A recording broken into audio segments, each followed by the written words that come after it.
social media, it thrives in conflict, that there aren't happy families anymore, that there aren't these, happy, successful marriages. And I'm very proud of the fact that we've been married for 25 years. That's my greatest accomplishment. I think the psychology of that old school date does require small sacrifices that are, age appropriate for a man to go get that girl that he wants. Listen, there's nothing that's more powerful than a spouse that believes in you, encourages you, and lifts you up. For me, one of the best advices I would have is, if you don't have a goal, set one. Then maybe that's part of the problem why you're not attracting the people that you want to be with, or maybe you're attracting the wrong people around you. Early on, I started to realize this formula, and this formula has really allowed or contributed to a lot of the success that we've had on social media and in business. And that is, hey guys, Travis and Summer Flaherty here. This is our first potential podcast that we're going to be doing in the future. We've been married for 25 years. We have 6 children, 3 grandchildren, 2 more on the way. And we're doing this podcast because we feel like we have a lot to offer from a relationship standpoint, from an entrepreneurship standpoint.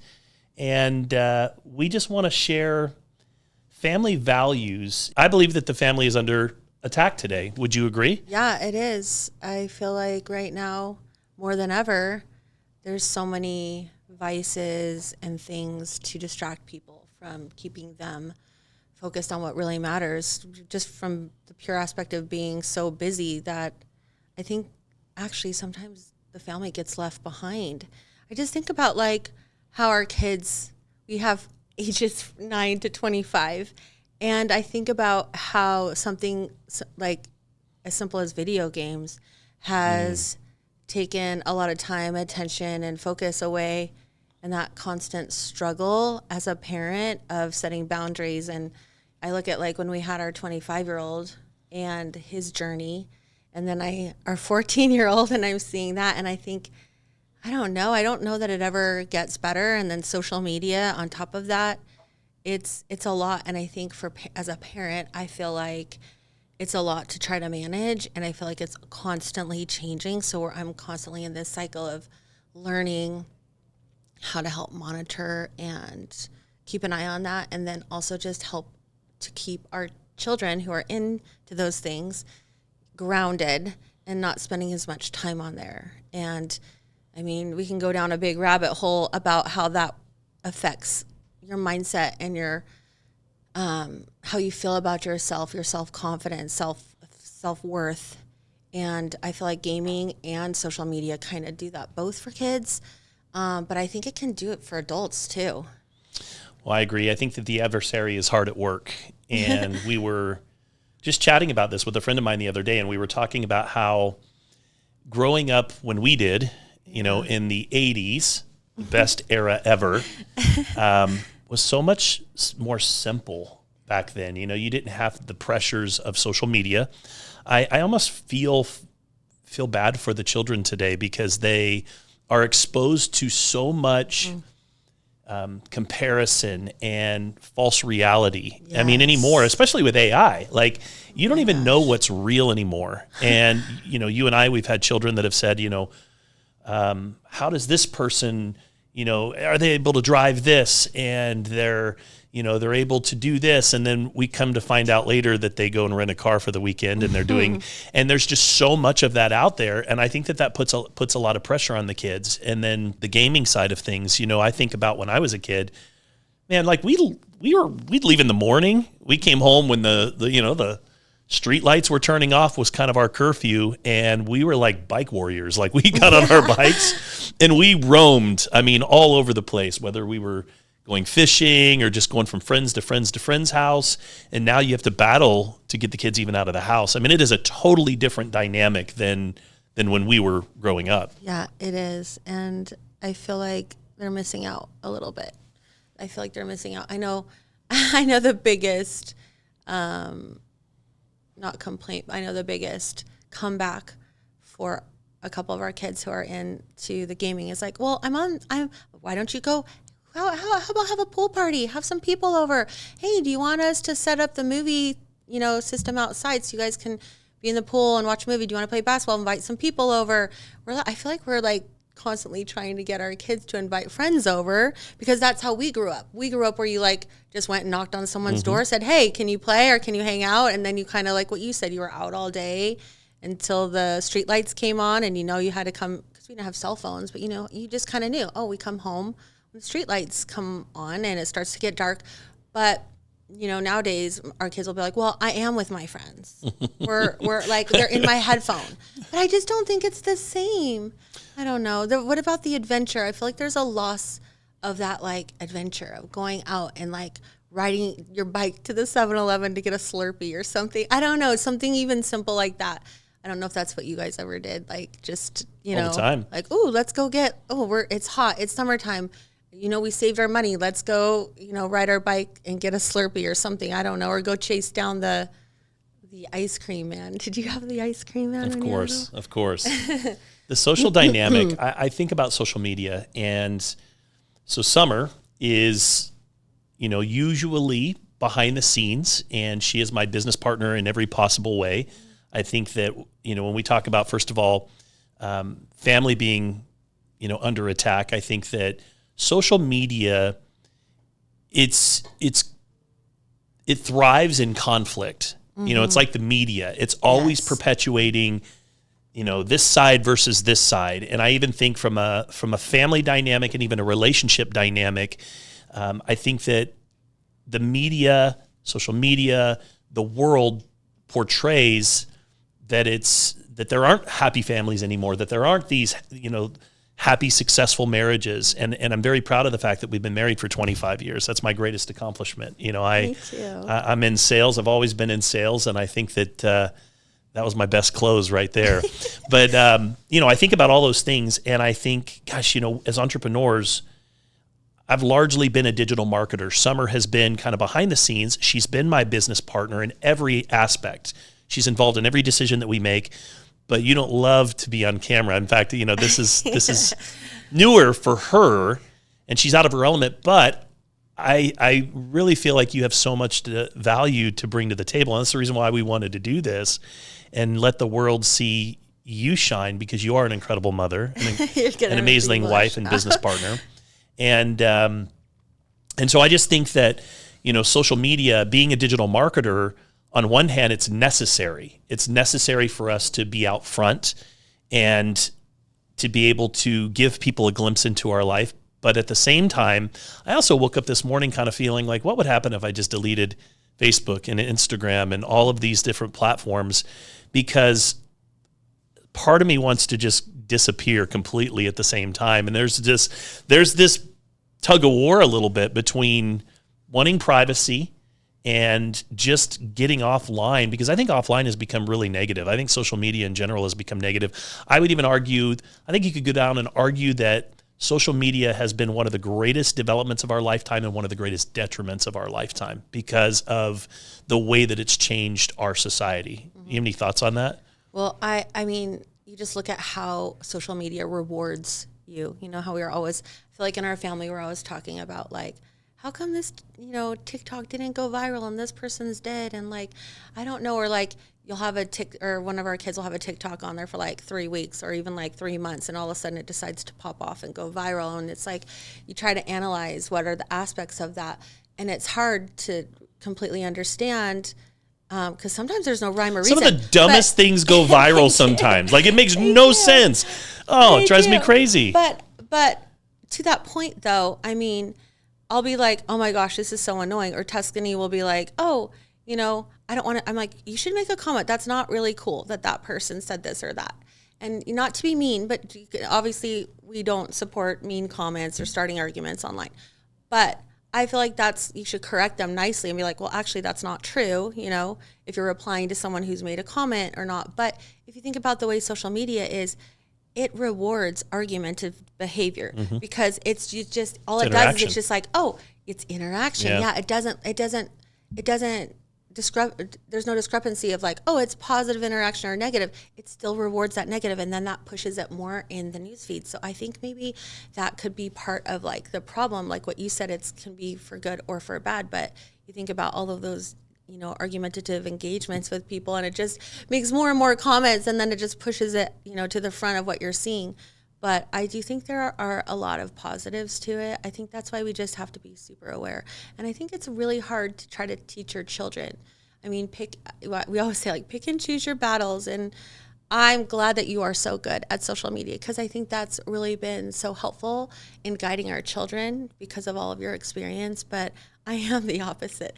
I'm like, my social media is so terrible because I am really private, and I do feel like it's really hard for me to put myself out there, not just because of the negativity, but I just don't feel a need for myself to do that. And I do feel like you're right. I am more the person that like wants to delete myself but I'm like, I know it's a necessary thing because it's not going to go away. So it's better, I think, to teach our children how to navigate that and how we can navigate that and still be a part of society, because I just don't think it's going, away. It's here to stay. So it's better to learn how to navigate it positively. Social media is like the ultimate rage bait, like rage baiting platform, right? Like people rage bait. And sometimes people can be so mean on social media, having been somebody that is out front and does do videos. And my whole approach to social media, I learned very early on. You remember coming home, it was around 2008, 2009. And Summer was at she was at yoga next door at a friend of ours at Amy's house. Yes. She comes home and she says, Travis, you've got to get on this thing called the Facebook. It's a great place where you can connect to people.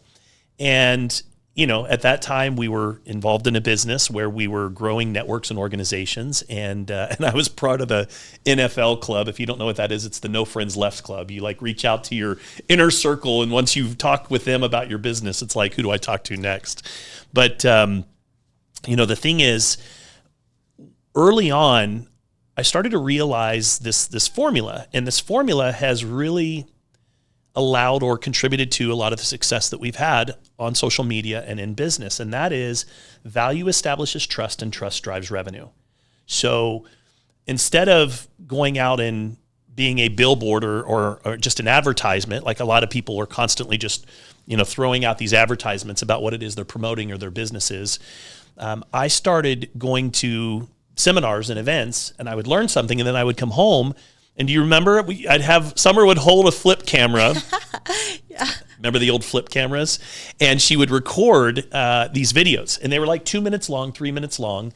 And I would learn something, and then I would decide to go and teach something, and I'd go share it out there on social media. And how many clips do you think that it would take to get one video? I remember having the most awkward set. Like, you just, oh, this is a good background. Okay. But there's obviously, and you have to, that was back before they had those steadying technology for phones. And you had to put your hand in the thing, and you're holding it. And you're even if you breathe, you're you know what I mean? Any little movement, it would, make the thing jostle. So I remember trying to just figure out ways to hold it so still and think about, I don't know.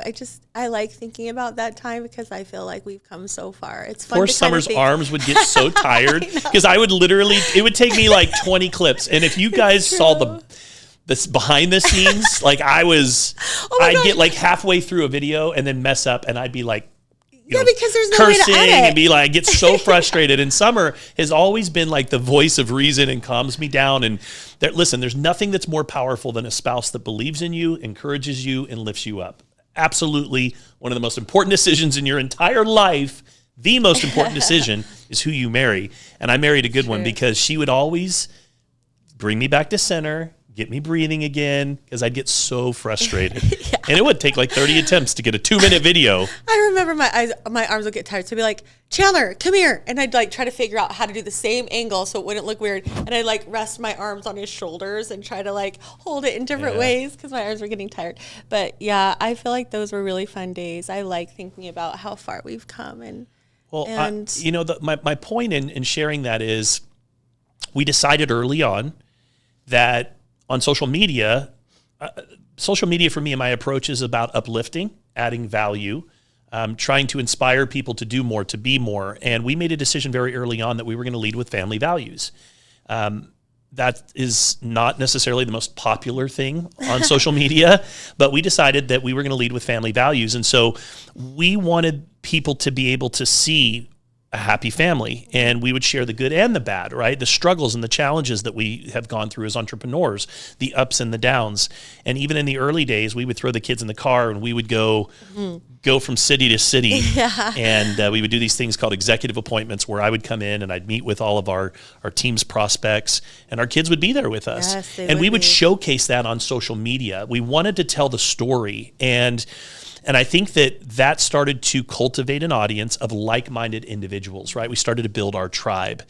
And, to this day, the approach hasn't changed. It's about sharing the good and the bad, family values, a happy marriage, and encountering a lot of the negativity that's out there. But going back to that point of people can be so mean. I did a video the other day, and I was just trying to add value. I think I was shot it here in the studio, and we put it out there, and somebody made the comment, look how big that guy's forehead is. Like, literally his hair, like his hair is going all the way back. And it's already something. Look, I'm almost 50, and I'm not going to lie, like, that's an insecurity for me. And it's something that I'm having to deal with. And then somebody, but like, people are so mean in the comments. Like, I don't understand, like, what makes someone feel like better about making a comment like that? It's just unnecessary. What does it do? I don't know. I always wonder that same thing. Well, listen, delete block is alive, and I used to want to argue with these people. Okay, tell when you see me going, Summer knows. I always know. I know. It probably bothers you that I know so well, but I mean, I don't know, but I can just hear, I literally can recognize. She'll walk in. I can know. And she'll be like, recognize. Hey, babe, what are you typing? Of your feet. I can recognize the sound of your thumbs and it's how like fast I'm going like fast, and like you get and mad. I'm like, oh, what are you doing, babe? But I'm like, hey, so are you working? Or hey, so it's like, if it's off hours, we're watching. And sometimes I don't want to tell her. I don't want her to know that I'm like. No, so that's why I'm careful. I try carefully. I'm like, oh, are you responding to an email? Because like we're watching a movie or something, or we're at dinner. It's obviously that it's not like work time. And he'll be like, oh no, just taking care of something real quick. It's a hater. It's somebody that literally. Yeah, I'm like, oh, okay, well, you just seemed really intense with your texting. I was just wondering, and then he'll be like, yeah, you got me. Well, the hair thing got me, but I will tell you this. I've never met a hater that is doing better than I am. No. And that is true. And I feel like misery loves company. And I think that there's a lot of unhappy, miserable people out there. So too. And I think part of it, again, is stemmed from social media and media in general that's constantly trying to pull people in this direction or this direction, getting people to disagree. Because like you said, it creates more engagement. Yes. And I think that there's a lot of unhappy people that are out there that are, they've got comparisitis. They're out there looking at everybody else and they're comparing themselves. They see somebody that might have a happy marriage or a happy life or they're successful, but they don't, and we talk about this a lot, they don't see the backstory. Every overnight success has a 10-year, 20-year backstory. You and I have been through so much ups and downs, especially as entrepreneurs, you live by the sword and you die by the sword, and people, they just, sometimes they don't see the struggle. Yeah. They just see the victory. It's the highlight reel, and I feel like people, what is it? Dream, struggle, victory. They see Cycle the dream. Of success. They don't see the struggle, and they only see the victory, because everybody just puts their highlight reel on social media. And I get that. I mean, you don't want to perpetuate negative things. You want to show your best foot forward, like when you date, you just want to always put your best foot forward on social media. I support that. I support being positive, but it is hard when you get those comments and they don't understand. When we put I think it was when we were recently in Milan and you got that jet.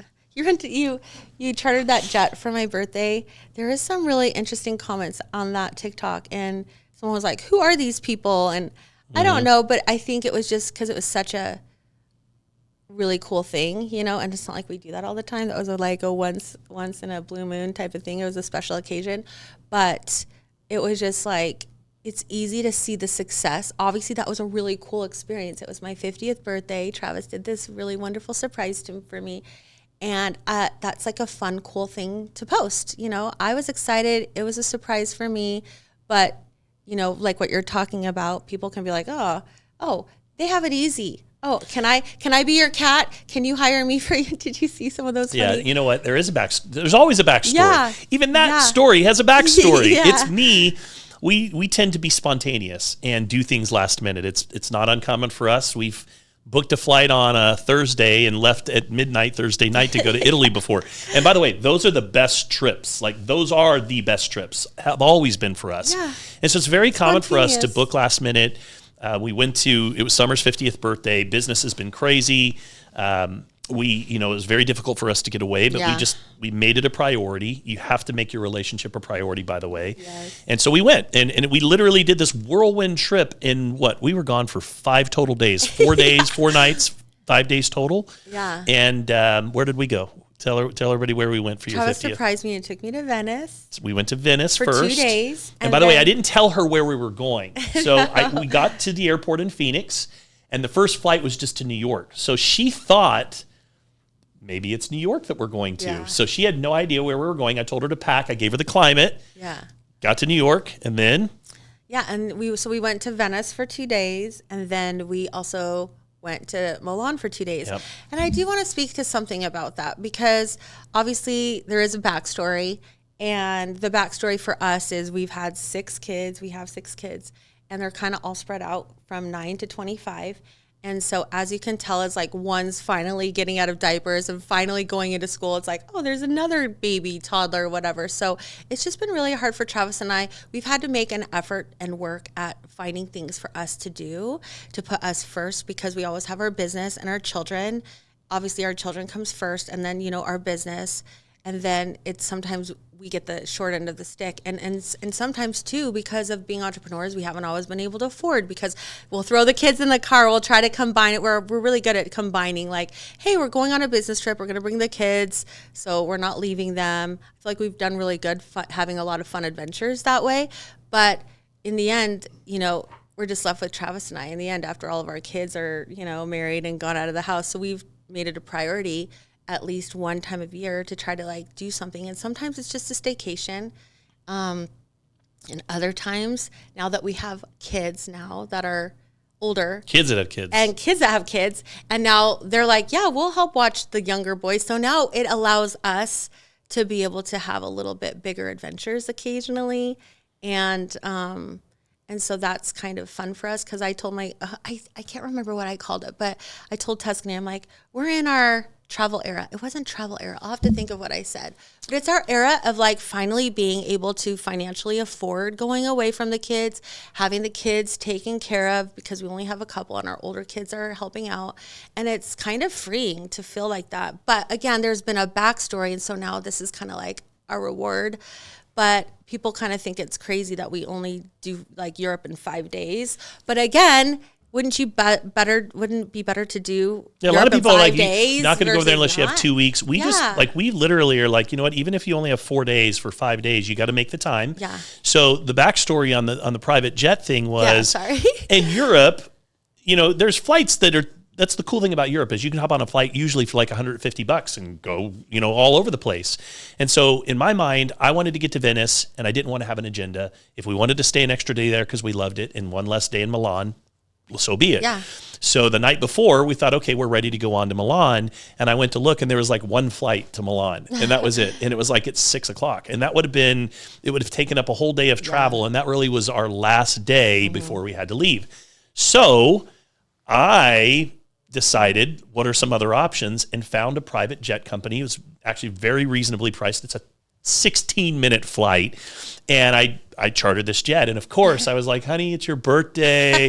I flexed look, the reality was, it was the only way that I could get us to Milan in the morning hours and still have the whole day in Milan. And it worked out perfectly. And we took this private jet. We flew over, what's the lake that we want to visit in Italy? Lake Como. I mean, you can't even imagine how beautiful it was. So, so that was a lot of fun. But again, back to what we were talking about is, there's always a backstory. Yes. People don't know what they don't know. There's always, people, and I will say this too, jealousy and envy is real.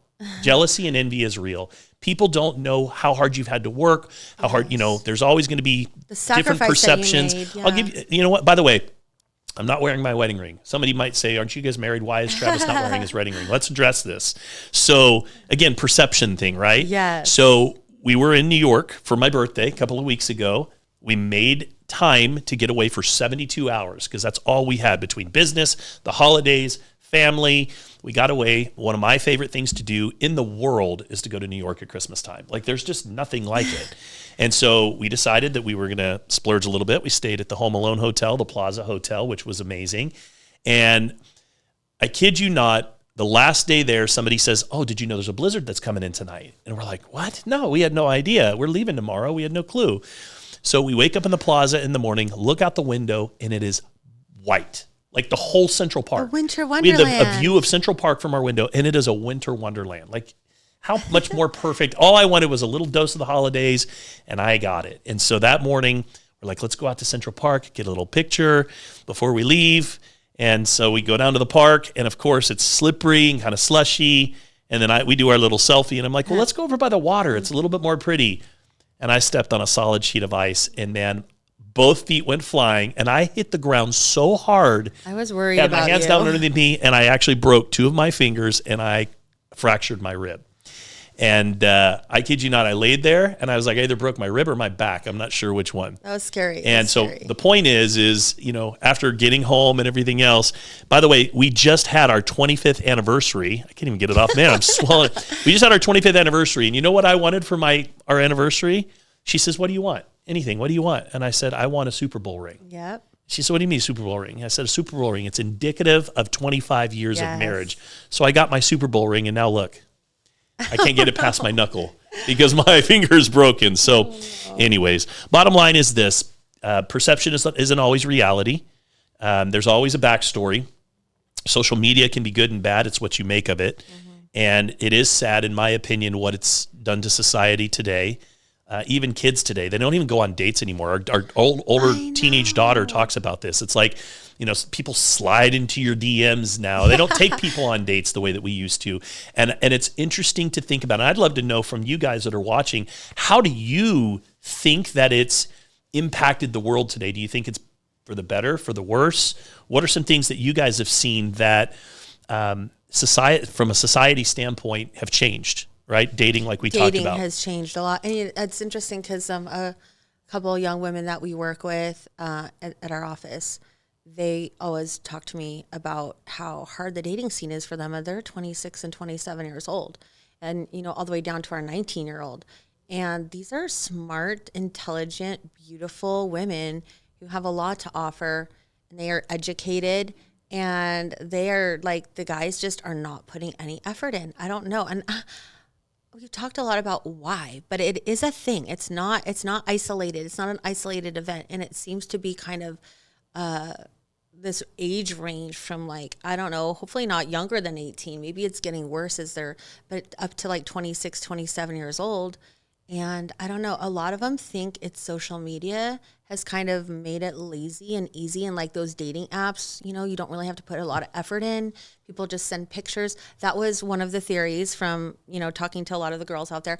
And also gaming, you know, like everybody you just have everything at the swipe of your finger right there. You know, whether you want to DoorDash something for food or groceries, or whether you want to, you know, have a dating and just start chatting someone randomly from the dating sites. It's just so instant gratification that it hasn't allowed men to like really learn how to go out there and chase. And, you know, I don't know. I think, I'm kind of curious what you think, babe, but I feel like there is something intoxicating and magical about the chase, that interaction between when you're dating someone and that excitement that you get when you like, are they going to text me back? Are we going to go on this date? When you pick them up?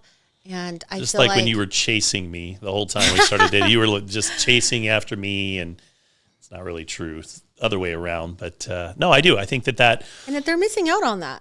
I think there's a whole, I don't know. I don't want. It's not chemistry, but just. I mean, I Summer went to ASU. I hung around ASU. She worked at a bar restaurant. First time I walked in the door, I saw her. I said, that's going to be my future wife. True story. Said that to my best friend at the time. And then from there, the chase was on, right? I mean, it was, you know, I started coming in all the time, and then I'm like, oh, man, she's going to think I'm alcoholic, because I was just really going in to see her all the time. And, you know, finally got a chance to go out and hang out, and then it was, leaving little flowers on the car, and vice versa. But it was that whole process, and that process just doesn't happen anymore. And I feel like, man, if you're a guy that's out there and you want to stand out and you want to set yourself apart, go old school. And, go bring flowers and do ask a girl out on a date and they say chivalry's dead. No. You know what? There's nothing wrong with an opening door for a woman and paying for that woman's meal, or taking her out on a date and paying for the meal. I don't think there's anything wrong with that. I think old school, it's time to bring it back a little bit, in my opinion. Yeah. Well, I think about just what you're talking about, and there does require a little bit of a sacrifice. And I feel like that, we've talked about this a lot lately. When people don't have to sacrifice anything, kind of goes back to the dream, struggle, victory, right? That struggle is when you have a dream, and in that struggle to get and accomplish that dream, you do have to sacrifice your time. Maybe you have to sacrifice and you work more, you work another job to like your side hustle.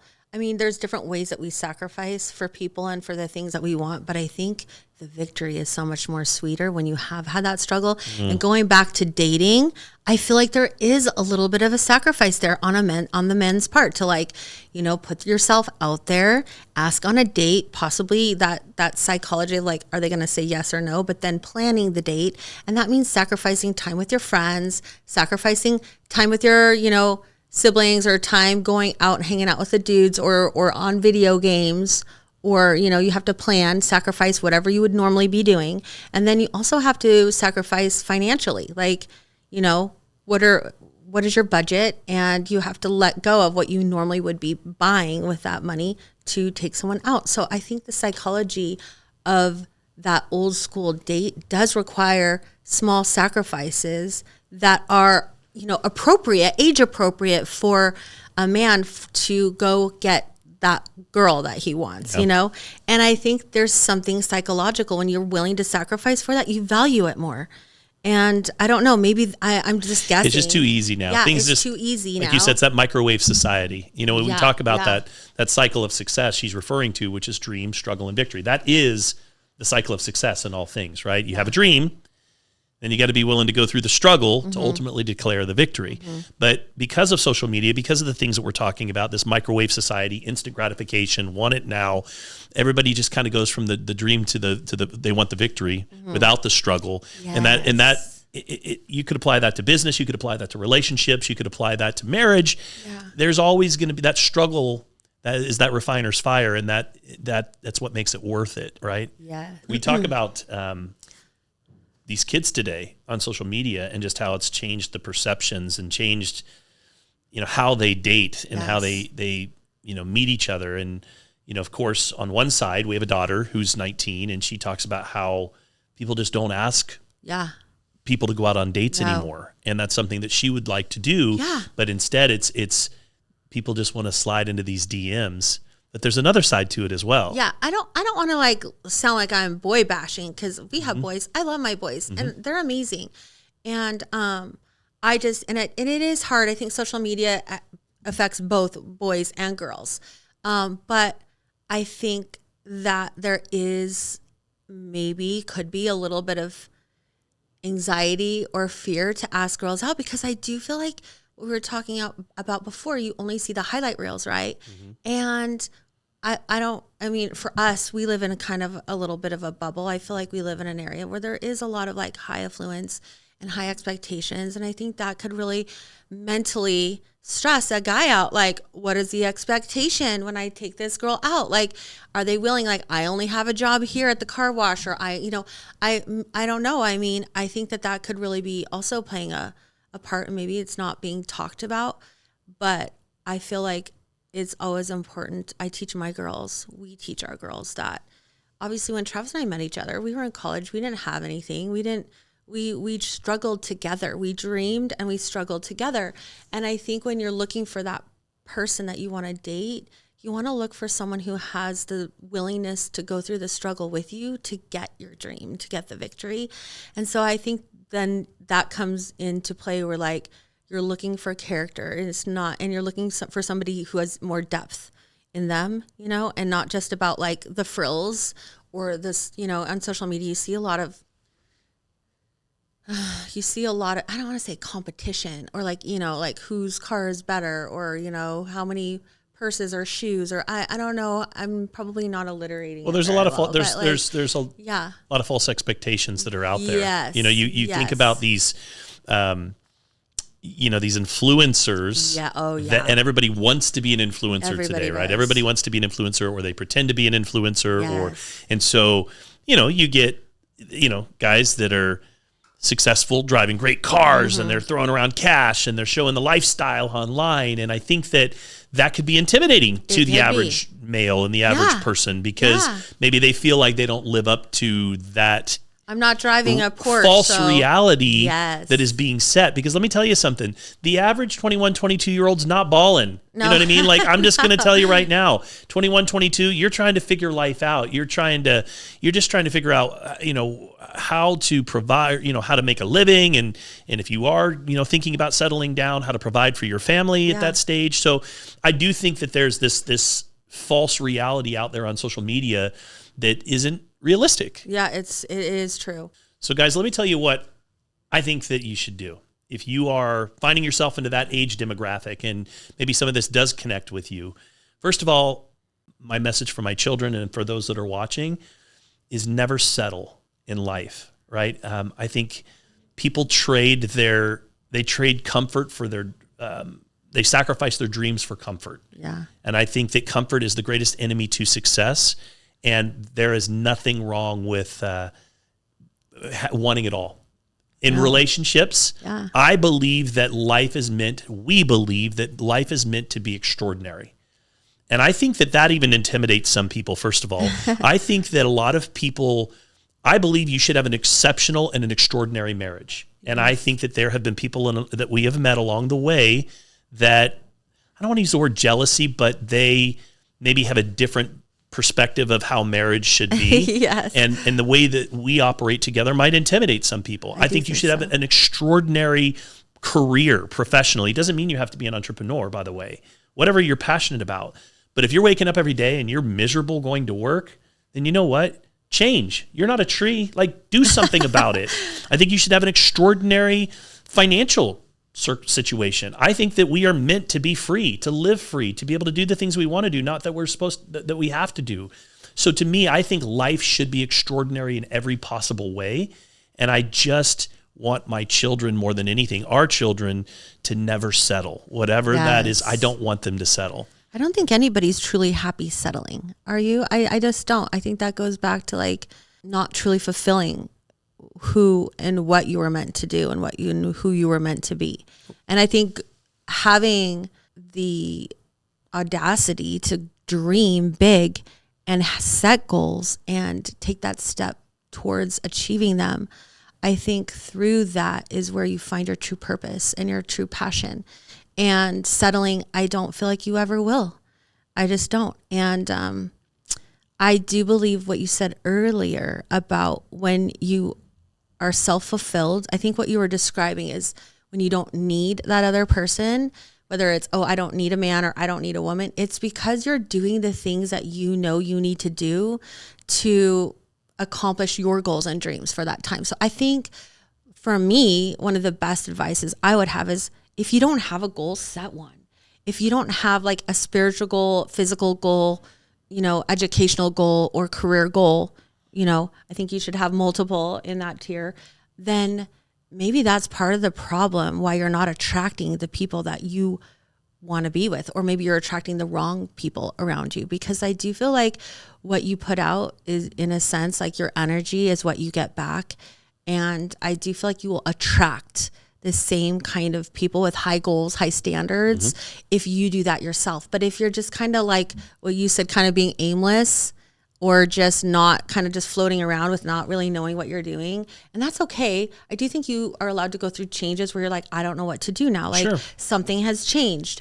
So now that I, don't do this anymore, what am I going to do next? So I do feel like that's a normal part, a cycle of life, but get back up, get back on the train, find a new goal, find a new dream.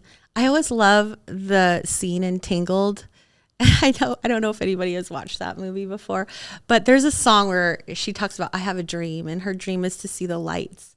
And I just love it because I think that's what everybody should have. And then she has this point where she's like, oh my gosh, what if when I see the lights? But well, when you see the lights, you just have a new dream. After you accomplish that, you get to find a new dream. You don't have to just have one. So, I was just thinking about just the other day, I was thinking that we are truly living the dreams that we prayed for only a few years ago. Do you think about that? And I didn't mean to make you emotional. No, but we genuinely have, everything that we have today, we've prayed for yesterday. And and now we have bigger dreams and bigger goals, and you just have to keep raising those goals and aspirations and dreams. And I to your point earlier about aimlessness, and I think that sometimes when we're even depressed, for example, one of the things that you want to ask yourself is, what is it that I'm not doing that I know that I should be doing? Yeah. Whether it be professionally, whether it be I'm not pursuing my goals and my dreams, or I'm living, in fear as opposed to taking chances that I really should take. And I was laying in bed last night. It was like 12:30 at night, and we all do this, right? Like, you want to go to bed early so you feel good the next day. I know I got to do this podcast today, so I got to feel good, so I'm going to get a good night's sleep. And then I make the mistake of grabbing my phone, and then you start scrolling a little bit. And so I'm on TikTok, and I'm waiting for Summer to come to bed, and she does her whole routine, right? So I'm on TikTok, and I just go down this rabbit hole of this guy that goes around, and he walks up to random strangers with a little note that just says, I just want you to know that you're good enough. Or I just want you to know that the struggles that you're dealing with today are going to make it all worthwhile. Or I just want you to know that you are worth it. You're worthy. And and literally they filmed the reaction of these people that get these notes. And you can tell that some of them are just at that moment in time where they needed to hear that message. Some of them get emotional.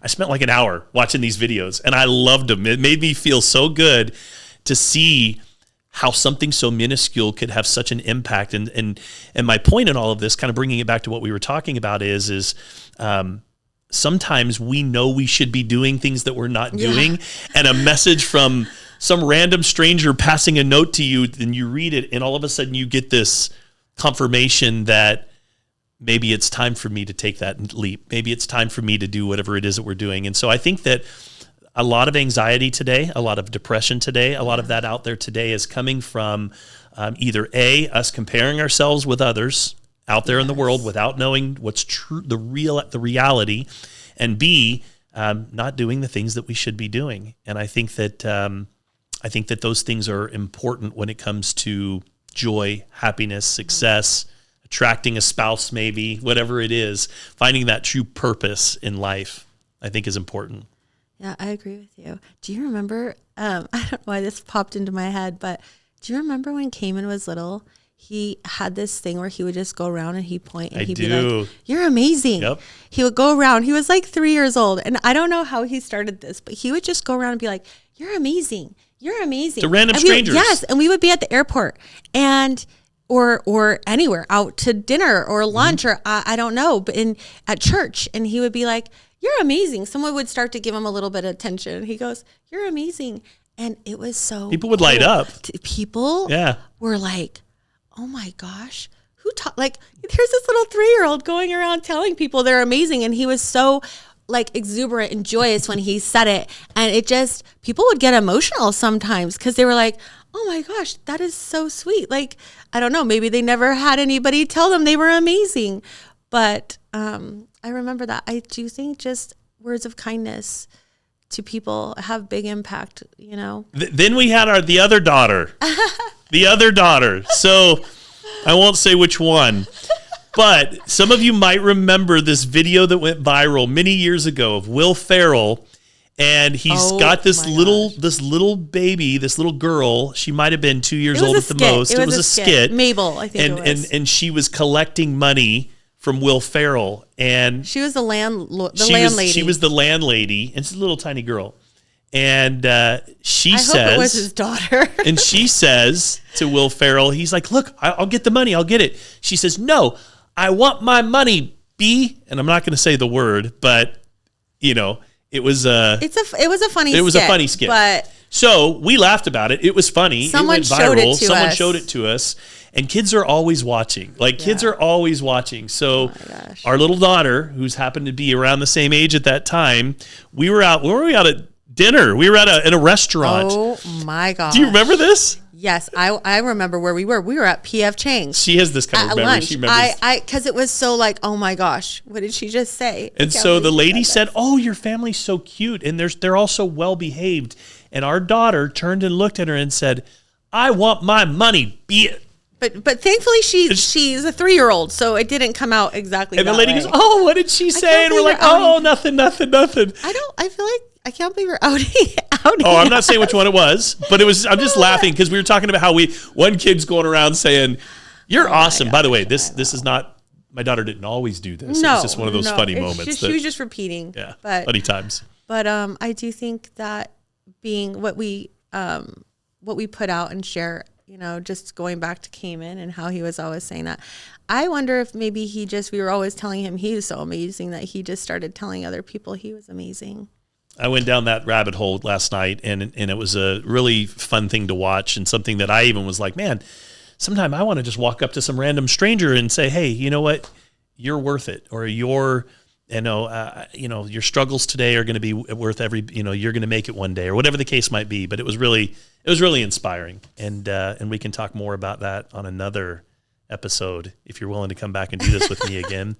So listen, if you guys enjoy just listening to Summer and I share content, this type of content, or share some wisdom about being parents, about relationships, about entrepreneurship, about life, then give us a like, give us a follow. We'd love to have you guys be a part of our journey as we continue to do our best just to inspire and uplift and to help the world be a better place. And so thank you so much for tuning in today. We sure appreciate it. It's been a lot of fun. Yeah, thanks for having me, Travis. Authenticity is the gateway to building true relationships. If you want to separate yourself from all of the noise that's out there on social media, be real, right? That's why reality TV blew up. It's because people are craving realness. They're craving connection. And if you really want to attract women to you, just be vulnerable, be real, be yourself, be authentic. Don't be afraid to ask a girl out and take her out and let her in. You know, you don't try so hard to impress as much as it is just to connect with that person. And I think that would be the best advice that I would have for the men out there. Yeah. Also, I think like what you said, the authenticity goes a long way. I feel like handwritten notes. You know, a little flower. It doesn't really have to be super expensive. I think women just want to feel thought of. And I feel like, honestly, if people have money, it's easy to throw money at something and seem like you put effort into it. But I think it actually goes further. I mean, I just think back to when I'd come out from work and I'd see like a rose on my car, like a single rose on my car. I did do that. Like a cute little note. I mean, I just think that romance is not dead. Mm-hmm. I think that romance goes a long way. And I think there's a lot of creativity that just being romantic affords, you. And I feel like romance is a way to a woman's heart because I don't feel like I don't see it as often. And I don't think that romance costs a lot of money. Like you could get your little iPad and I'm giving date ideas now, but you could get a little iPad and borrow your dad's truck or a friend's truck and go out with some blankets and, out somewhere where there's no lights and then, bundle up in cute little sleeping bags and watch a cute movie. I know someone who back in the day borrowed their dad. This is really cool. They went and borrowed their dad's like ski boat and took him out to the lake and watched one of my girlfriends. They watched a movie on the boat on the lake and it was just the stars out. So it's just really romantic. And not everyone has a boat. If you don't have a truck, I'm just throwing some ideas out there that you could go and do something romantic and creative in nature. It's about the experience. Yes, I think it's about the experience itself, and you can create amazing experiences without having to go spend a ton of money on dinner or whatever the case might be. I mean, I think that taking somebody out onto a nice dinner is a great thing, but just don't feel like, or don't put yourself into a box where you don't ask a woman out on a date simply because you feel like you don't live up to the standard of social media. Because the standard on social media, it's a false reality, and we've got to start getting back to what's real, what's genuine, what's true, what's authentic out there. And these false expectations that are set on social media are something that we need to be conscious of, all of us. Also, too, I think those dating shows, I don't know why it just popped in my head, but I know like a lot of young adults watch those dating shows like Love Island. I don't know what the new popular, I know that one was really popular for a while, but like I watched some with my daughters, and I'm like, well, I feel like who wouldn't? Like, they're really creating the perfect environment.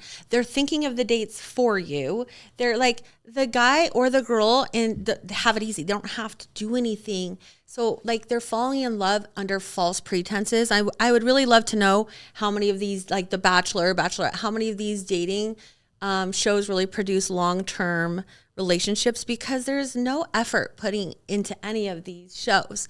And I think it goes all along with the like high expectation on social media and society, because they see all these like extravagant dates that these people go on and how romantic. But neither one of the That's not life. No, it's not life. Yeah, it's not reality. Life. And so I think that probably contributes to it too, because I know how popular these dating shows are. But we always teach our girls that I think you have to look at character. And one of the most important aspects, I think, obviously how the person treats you, if they're kind and nice, of those, that goes a long way. But ambition, I think ambition is huge, and dreaming is huge. Like, I want our daughters to marry men who have big dreams.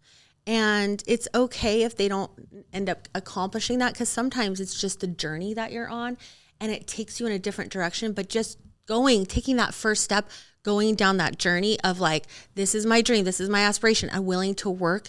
You might end up down this path, but you would have never ended up there if you hadn't have taken that first step on that journey. I felt like when we were dating, one of the things that stood out to me about you when we were dating is, first of all, the effort that you made, even when I worked weekends because I was putting myself through school. I worked at a bar as I was going to ASU, so I didn't get off work till really late, and that meant you want to work the weekends. That's when you make the most money. So of course I was working the weekends, and Travis would come in and convince all of his friends to come and hang out with me.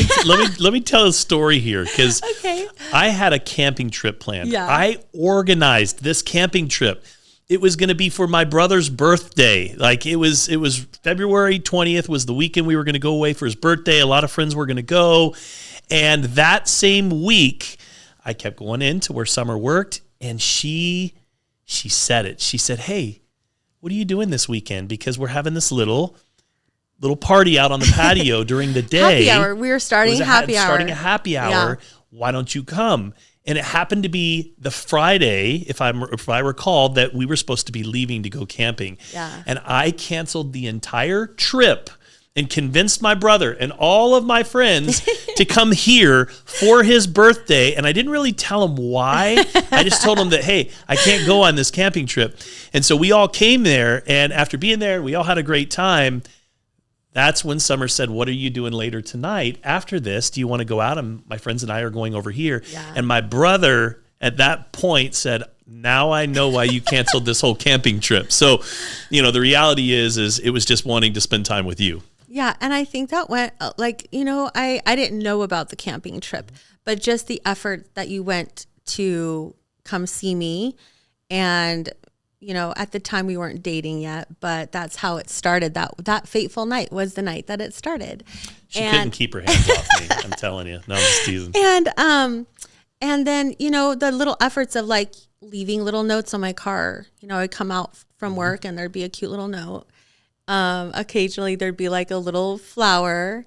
And little things are the big things. Yeah, they are the big things. The little things, just that little handwritten note, that little late night flower that you leave. I think that those things go a long way. And It made me feel thought of. I mean, honestly, it's like the weekend. We're in college. You could be out doing anything, and you came by to make sure that you put that note on my car before I, got done with work. And one of my favorite things about looking back and thinking about our dating experience and our dating story was all of the late night conversations that we would have in person.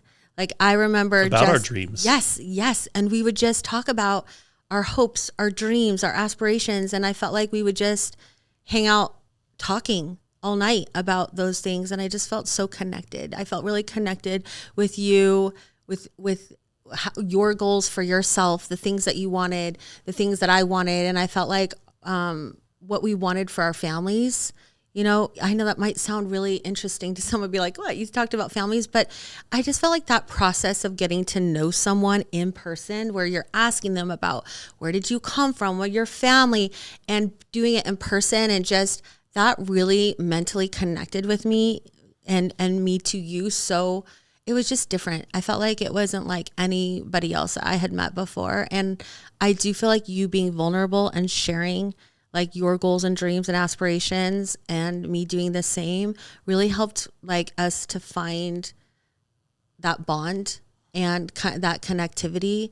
I just knew it was just, and through that process I feel like was how I knew that you were the right one for me. And I mean, it's hard for me to articulate exactly everything that we talked about, but I just remember, and I'm curious if you remember all those late, like you would wait up for me and I'd come after work and we would hang out at your house, and you had been, I don't even know, you'd have to get up. Oh my gosh. Do you remember? You worked at a gym. You'd have to be up at like 5 in the morning. 6 in the morning. And I would literally stay up until 2 o'clock, 3 o'clock in the morning, just because Summer would get off work after the bars closed. Yeah. And so I wasn't getting a lot of sleep in those early days, but it was worth it. And you know what? When you're younger, you can do that, right? Yeah. You can still pull all-nighters or get 1 to 2 hours of sleep and you're okay. Today, it doesn't work so well anymore. But no, I do. I think that you talked about the reality shows and shows like The Bachelor or some of these shows that are out there.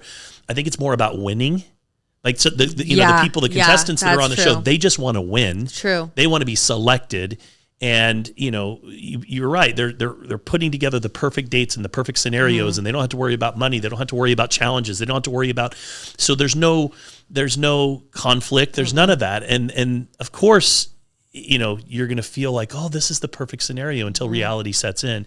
But I think that what we're talking about here, having shared our goals and our dreams and go through challenges, right? I mean, I think that in relationships, you have to be able to go through challenges, and that's what makes it worth it. Yeah. Right. I mean, we've been through so much together, and I always say that we've had so many different things that we've had to overcome in life. Summer and I, in business, we've had our ups and downs. We've lost it all more than once. We have an angel baby in heaven that we had to go through and actually have a burial with one of our children, which I never wish that on anybody. You go through these things and you grow through these things, but you grow through these things collectively together. Mm-hmm. And that's what brings us to a place now where I always say we're inseparable at this point, because we have been through so much. And I think that when we talk about dating even, I think that it's just the natural progression of things, right? But I also loved your comment where you talked about ambition. I think that ambition is a very attractive quality. Yes. And I think that today, and again, I think a lot of it stems from the culture and society and social media, but I think that people, they struggle from wandering aimlessly and through life. I think that aimlessness is it's a rampant plague that's out there today, where people, they just, they don't know where they're going, so any path will do. And I feel like it is a very attractive quality to have goals and have dreams and have ambition. And it's not about money, wealth. That's not what we're talking about. What we're talking about is drive and just, having goals for yourself, for your family. Yes. And I think that men, again, that's an attractive quality for women. And if you can share those dreams with the people that you're going out on dates with, and have that drive and that ambition, that's going to be something that women are after. Because I know, I mean, I hope you don't mind me sharing, but I know that I've always been a very ambitious person. Yes. And I know that that's something that I think you gravitated towards Oh, and were yes. attracted I to. love that. Yeah. And still are to this day. We still have dreams. We still have our own dreams. We still talk about where we want to be and what we're working on now. But that's something that, you know, I think is a very attractive quality for men. It is attractive quality for men. And I just think about, you know, going back to how do you differentiate? I think when we started dating, it was easier for me to differentiate because I was working at a bar in Scottsdale and I was going to ASU. And I think there's just what you said, the aimlessness is rampant. And also that poser like wannabe, you know, decked out or dripped out in whatever, you know, like putting on that show of with using materialistic things. That's a facade, you know, it's not really that deep. And I think just, it was easier for me to recognize that authenticity when you came into the bar and we met. I don't like to say that we met at a bar, but we actually did. But I just think that's so important, that authenticity. And it's not about like the materialistic things at all. I think people can see through that. I think women can see through that. I think men can see through that. And what matters is sharing your heart and your desires and your goals and dreams. And I do think that it's not, I just want to reiterate, you know, so everybody hears me out there. It's not about the materialistic things. So when we're talking about goals and dreams, it's not like, I mean, it's fun to say, yeah, I want to, you know, own a house one day. Obviously you do if you want to have a family, but it's not about necessarily and it's not bad if you're like, ooh, I want to drive a Ferrari one day. That's cool. But I'm talking about, what do you want to be? What do you want to do? What do you want to accomplish? And I think those are different than just the materialistic things, you know? Yeah. I think it's fun to be like, oh, that would be fun to have a Ferrari. Of course, who doesn't want to have fun dreams like that? But it's more in depth than that. It's more substance than just materialistic things. I just want to, you know, reconfirm that. It's not about materialistic goals and dreams. Well, we have we were having a conversation with our teenage daughter. She's getting ready to move to New York, and she's going to be going to school there. And you know, we were chatting about how one thing that I'm very proud of her for is that she is being independent in a way that allows her to go get a college degree and to be able to pursue a career that she's excited about and that she's passionate about. And I think that when you are self-driven and you go out and you do something like that, you also put yourself in a position where you don't need a man, but you obviously want to find a relationship where a man is also not intimidated by a woman that is independent and can take care of herself. Mm-hmm. And one of the things that attracted me to you, and that's the reason why I said this, was you were a very independent woman, young woman at the time. You were someone who didn't need a man. And you made that very clear, by the way, when we first started dating. But you were somebody that was independent, somebody that could take care of yourself, and you did. And I really found that attractive. It was an attractive quality. It was something like, hey, we come together, we can build something beautiful, but let me be very clear, I don't need you. And I want that for my daughters and also for my men for our sons, that when they get a little bit older, that the ones that have not married yet, I want them to be able to have that ambition and that drive. And I want my daughters to have that sense of independence and to aim for the stars and to know that whatever their dreams are, whatever their goals are, whatever their aspirations are, and it might look different for every single person, they can have what they want. And my most important thing that